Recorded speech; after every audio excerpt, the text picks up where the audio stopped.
Right, let's move on to item number 10. Thank you very much. Thanks, Tanya, and thank you, Noel. And welcome, Rick.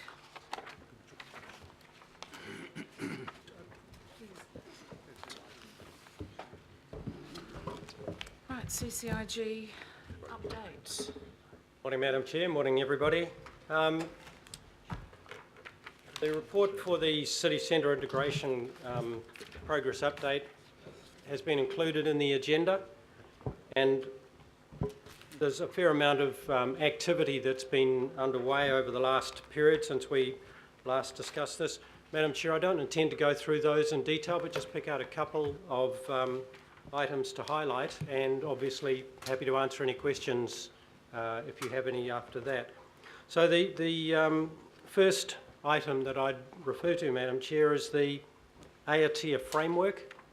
We've talked a number of times about the development of frameworks around the city centre that reflect the implementation of the strategies that have been identified in the city centre master plan. And a number of those frameworks are underway. One that you've already been engaged in is the downtown framework, and that's, as you know, moved into the next phase. The next one that we'll be thinking about will be, or in fact talking about, will be the Aotea framework. And Madam Chair, there's a workshop that's being proposed for late April with councillors to start that process of... I think we just need... I think we've got a problem with the time frame. I'll just ask Catherine to clarify, because we've been trying to find a time for that. With the run through, we're still working on the date for that workshop, but it's certainly not late April. It's looking more like late May or early June. Okay, Madam Chair, we're in your hands with respect to that. I guess the point here is that we are in a place where we're happy to be talking with you around the things that are important in that Aotea precinct.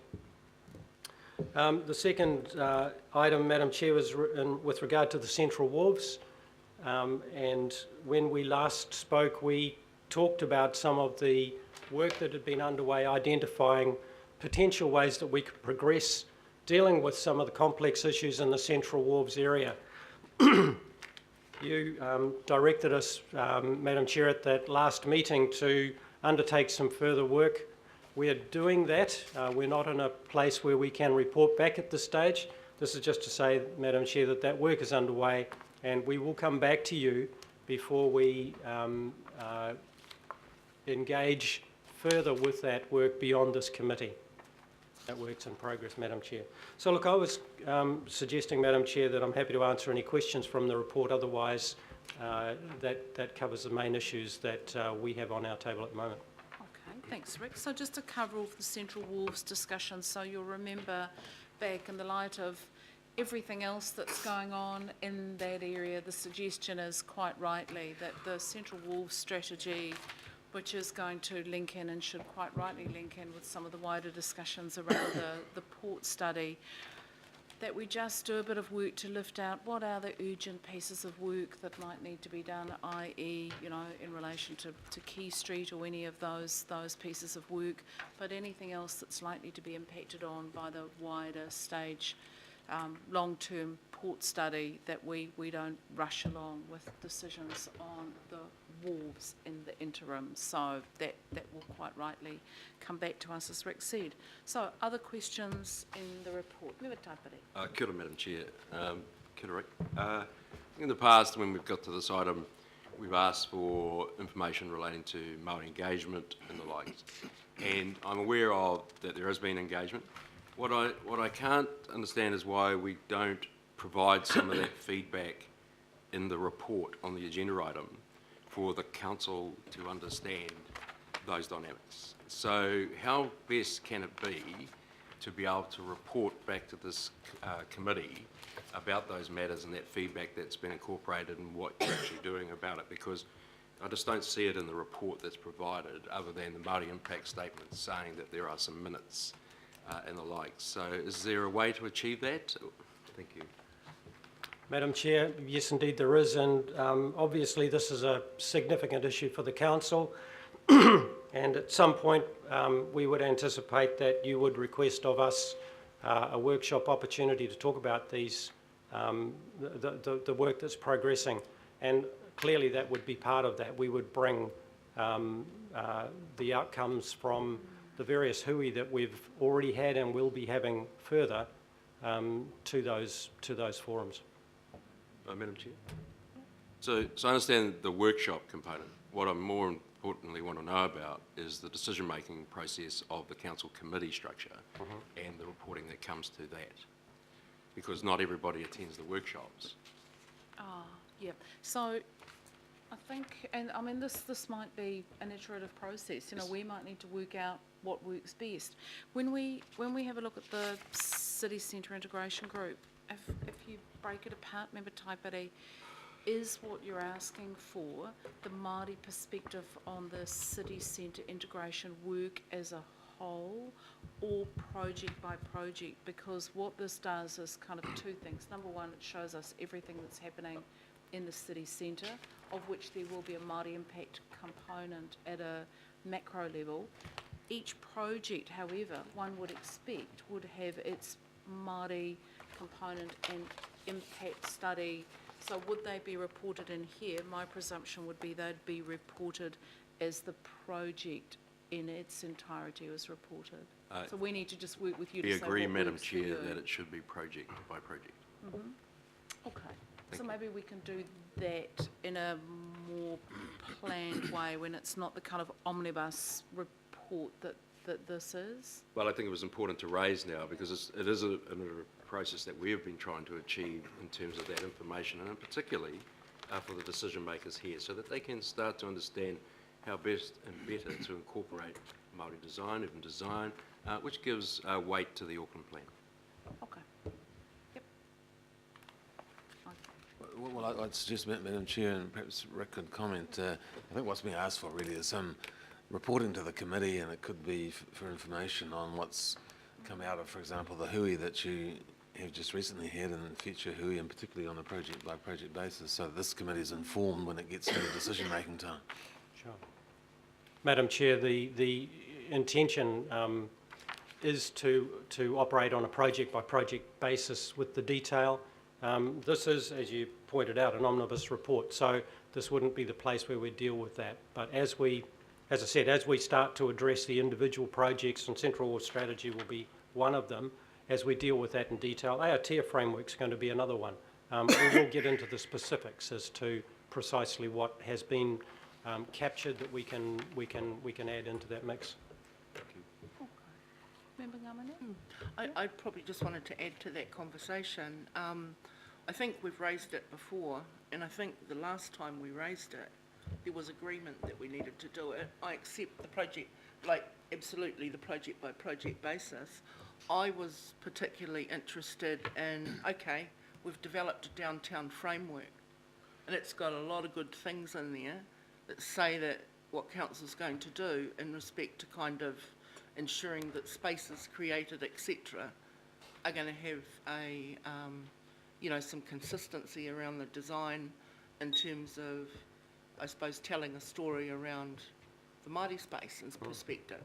So I'm interested in seeing that kind of report too, in as much as, okay, we're doing all this work everywhere, but getting back to the principles of the downtown framework, this is actually how we're achieving outcomes against it.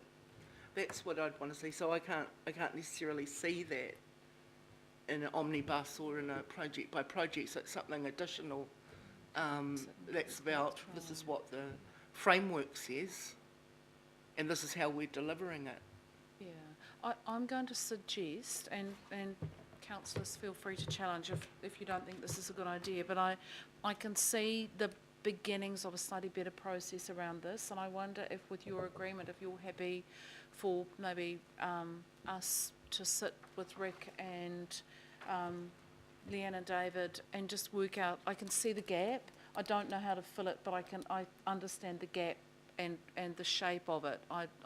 We just need to work out, and with the Deputy Chair, Councillor Darby, I think we can make this work better, so we're not in each time, Karangahape Road, High Street or whatever, we're doing the Māori component of that. but there's the taken as given component at a macro level, and then when each project comes through and is lifted up to the next level for decision making, there's clarity around the Māori components so that we're just a little bit clearer in which stage each of these is at. So if you're happy for us to do some follow-up work, Absolutely. I think that would be a good idea. Yep. Yep, Cool. fine. Okay. Councillor Darby.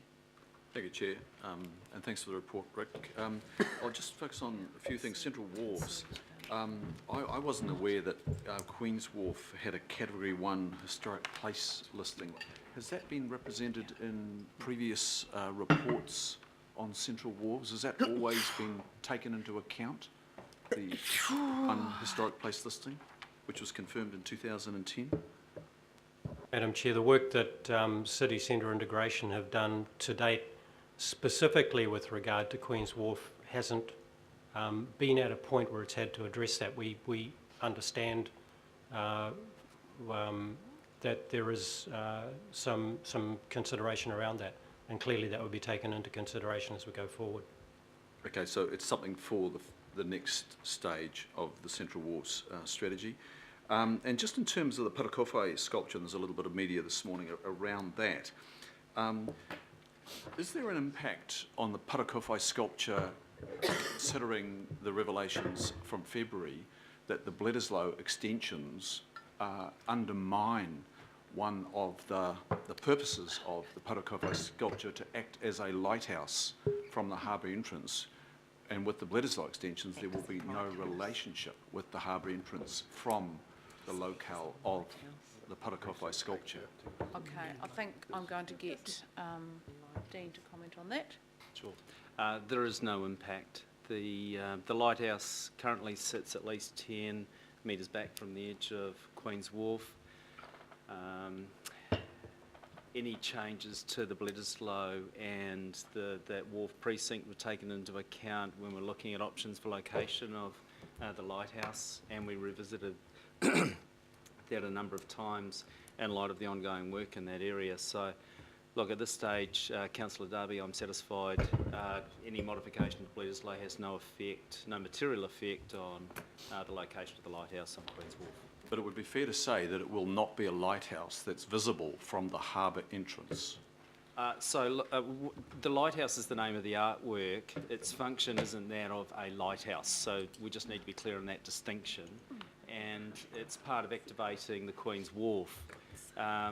If you're coming in on a cruise liner, I would expect that you're elevated such that you'd be able to see a building there at the end of Queen's Wharf with lights coming out of it, because they will definitely be turned on at night. If you're on a lower boat, you might not be able to see that, but it's not acting as a lighthouse in the traditional sense. It is an artwork called a lighthouse. Okay, I'll leave it at that. And just the other thing about the Parakowhai, it was reported that there's no plan to give the public a say. I would hope that we're not trying to influence the Section 95 testing of a resource consent application. Councillor, none of us have the information. This is not the right time to discuss this. It's not part of the Wharves strategy per se, and I think we'll have the appropriate time to discuss the Parakowhai structure and the planning issues associated with it. I don't have any of that information in front of me. And it will be coming to the hearings committee, so be very careful what you say, Councillor I Darby, think because you're we're on on that. a... This is the Auckland Development Committee, and I'm Councillor, just... it is. It is subject to Section 95 testing, I imagine. Indeed it is, and that's a discussion for the hearings committee to have. So we're just saying, I'm cautioning you, as I would always do as chair. It's all very well to raise issues, but A, it needs to be at the right committee, and B, it needs to be in the right context, and this is neither. Okay, and lastly, we allocated some additional monies for the revisiting of the Britomart designation. What is the timetable for the revisit of the Britomart designation? Madam Chair, that's not part of the work of the Central Wharf strategy. I can't answer that. No, this report is titled City Centre Integration Progress Update. It was reported on previously under this group's work. Sorry, we might just need a bit more information, Councillor Darby. So which Britomart rezoning? we allocated extra monies to revisit the Britomart designation at another committee. It was to do with the CRL budget, the enabling budget, and there are some issues around the Britomart designation. It was specific in that report, and I think that it was to the tune of some $300,000 for revisiting the Britomart designation. I just wanted to know what the timetable was for that. We can get that answer to you. Thank you. Councillor Casey. Well, thanks. I've got two questions, Rick. The first is about the civic building. Can you just tell me when the expression of interest will be ready to go? So I believe that that'll be reported back to the next meeting that we have here, this next ADC meeting. Before it goes? Before it goes, yes. Thank you. And just on the Parakofi sculpture, I'm really confused now because Mr. Kimpton said in this morning's Herald that there were no plans to have any public notification and that the local board and Heritage had been consulted. And I've just heard that it's going to the hearings committee for that decision to be made, so that is not... Hang on a sec, we'll just let up to speed. Sorry, we were asking him a different question. Councillor Casey is just quoting you. Running on what the Herald says. I've never had the In chance this to read morning's the Herald, Herald. and Mr. I'm- Kimpton, you Sorry, said... I completely missed that. They're asking Yeah, us will to repeat repeat. it. Councillor, This morning... just hang in on a this- sec. Just hold on a sec. We're just, I'll just take some advice before we...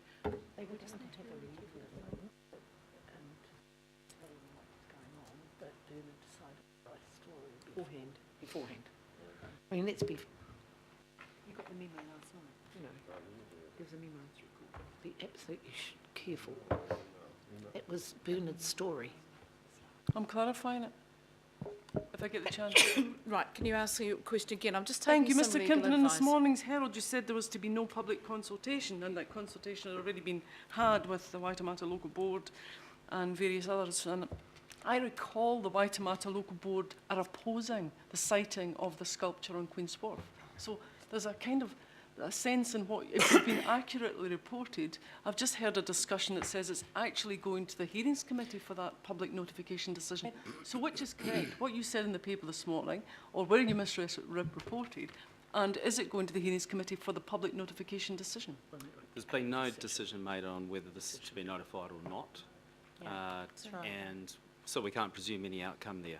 What will occur is that Waterfront Development Agency themselves made the application for the siting of this work on their land, and as part of their submission, they've addressed the effects. In their opinion, the effects are less than minor, and there are no special circumstances that would otherwise exist that warrant public notification. So that's the basis on which the application is being made. The decision for non-notification and for granting consent are decisions that haven't been made yet, but will be made in the time-honoured fashion. Committee. Can I just clarify that? Because I was listening carefully to that previous discussion. Is it the hearings committee that makes the decision on public notification or not? And if not, what is the process? So Well, I I'm happy to refer that to the chair. It comes to the hearings Madam Chair, may I speak as the chair of I the would Hearings like you Committee? to speak as the chair. Thank you. The usual process is that it comes to, if it's warranted, and there are triggers and processes that indicate to staff whether it should come to Hearings Committee, it comes to the Hearings Committee to make a decision whether it goes to an independent commissioner who will then make the decision whether it's limited, public, whatever, notified or not, as is we do with every thing. And the only one we've done recently where we did it ourselves was actually challenged in court and we lost. Yes. Big time. So, Could I we're make ready- a plea then So for... we're going to go back to the way we always do it. Can I make a plea then, knowing that the last time this was discussed, the position of the Waitemata Local Board was misrepresented, both in the board summary. Can I make a plea that the actual position of the Waitemata Local Board is presented as part of that? It's gone to the Can commissioner. we make a plea It's gone to the that commissioner. we discuss this in a rational way once the actual consent has even been lodged? Yes. As We're far now as I running on the understand, it Herald. has not even been lodged yet, it's about to be lodged, then there's an entire process to be gone through. And councillor Casey, I would gently advise you not to take your information from the Herald, which has consistently misreported the ports process, it's misreported the Parekowhai process and many other processes. We're very clear that we will follow sensible, due, measured process as we do and are required to under the law. We don't run our business via the media, we run it via the law. With respect, Madam Chair, I did ask Mr Kempton if he had been misreported. And that was very generous of you and appreciated. So, we will no doubt get updates, memos and all the information that we need on Madam Chair, we got one Parekowhai. last night from Corporate Communications, which outlines exactly the process. If you and I hadn't been at 3 other meetings out west, I'm sure we would have had a chance to read it. Right, any other discussion on CCIG? Councillor Cashmore.